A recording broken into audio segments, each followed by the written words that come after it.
Governor. Governor. Governor, I ask you, you met with the Ware family this morning who lost their son in Iraq. Can you tell me, what did you say to the family and what that atmosphere was like today?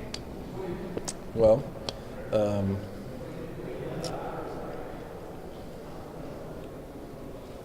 I guess I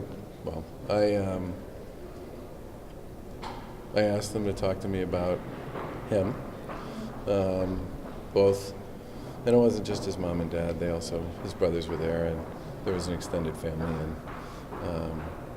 I think the Lieutenant Governor and I both wanted to just give them a chance to talk to us about Brian, which they did.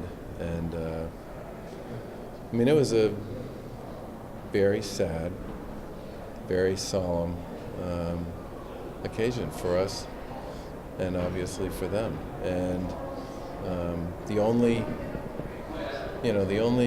good part about this for them, I think, was how often they told us that they've been amazed by the amount of positive outreach and support they've received from the folks in Ware and the folks from Pathfinder, which is where Brian went to school, from his teammates, and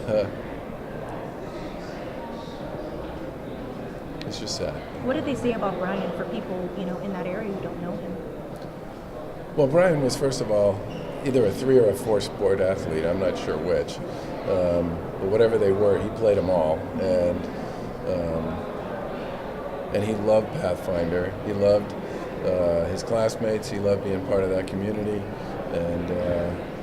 And he loved his brothers. And they were, all 3 of them played a ton of sports. And I couldn't quite figure out where he fit, but he wasn't the oldest or the youngest, so he was somewhere in the middle. And does that touch you as a father, having sons who also played sports? Is that why you get so emotional about this? I just get emotional about it because I just spent the morning with a mom and dad who lost one of their kids. Look, I said this before. We honor and we cherish and we celebrate the men and women who serve, but we should always remember that for every one of them, there's a mom and a dad and a brother and a sister, a husband and a wife, who gives them permission to keep us safe and serve our country, and we should never forget that. And the Lieutenant Governor and I spent the morning with the folks who gave their son, their brother, their boyfriend permission to put himself in harm's way, and as happens occasionally, the worst possible outcome has occurred for them, and we're going to do what we can to support them and help them work through this. And as I said, they were amazed at the outreach that they received and the support they received from all over their community and from the surrounding area. And I think for them anyway, that's, if there's any solace in this at all, that's probably it. Governor, the president on topic. Tuesday We night. talked to Governor Sununu in New Hampshire. He said that drugs in his state are coming from violence. What are your thoughts? Well, first of all, I said this before, that the heroin epidemic, the opioid epidemic, is a national problem.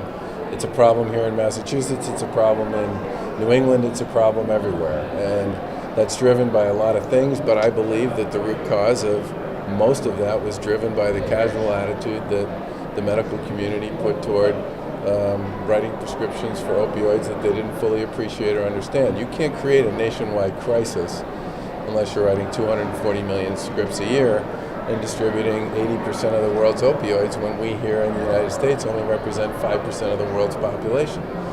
It's a multifaceted problem, as we all know, which is why our task force recommended a whole variety of approaches to it, some of which have to do with prevention and education and intervention on the front end. But we've also increased treatment and recovery spending here in the Commonwealth by over $50 million over the last 2 years to expand our bed capacity and our outpatient capacity. But we are certainly not alone in this problem. It's a problem that affects us all. And the New England governors have talked about this every time we've gotten together since I've been governor of the Commonwealth. And to the extent we can collaborate, when I took office, none of our prescription monitoring programs talk to each other. Now 5 of the 6 states do, and there's only 1 left to go, and that'll probably happen soon enough. But I do view this as a problem that affects us all, and I think singling out a single community or a single state is just not accurate. It's not, and it doesn't represent what the vast majority of us believe to be the case. I don't think it's helpful to be pointing fingers. I think we should work on this stuff together. Did Governor And- Sununu raise the sanctuary city concern with you when you spoke to him over the weekend? No, we talked about, look, there are a lot of different points of access for illegal drugs, and we talked about a lot of them.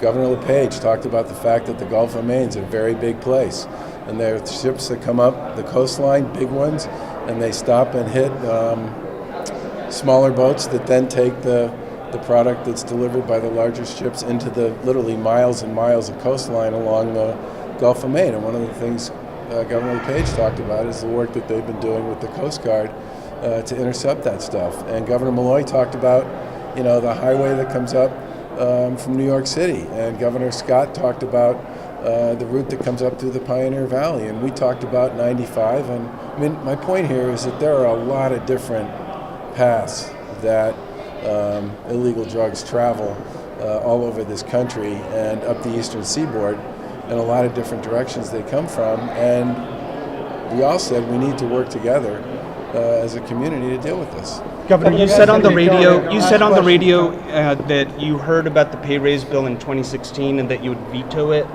You said that you would veto it at that time.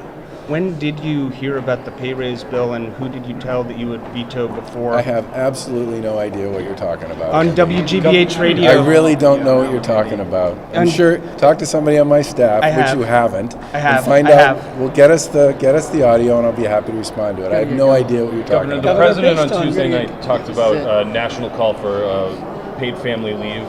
You also sat with Ivanka Trump over the weekend, who made that a centerpiece of her RNC speech in Cleveland. Did you talk to her at all about that, and is that something you support in Massachusetts? Well, we have paid family leave in Massachusetts, currently passed on the ballot last year, and we implemented it. I think the vast majority, ironically, of the time that I spent with Ivanka Trump, we spent talking about opioids. I think we have earned sick time.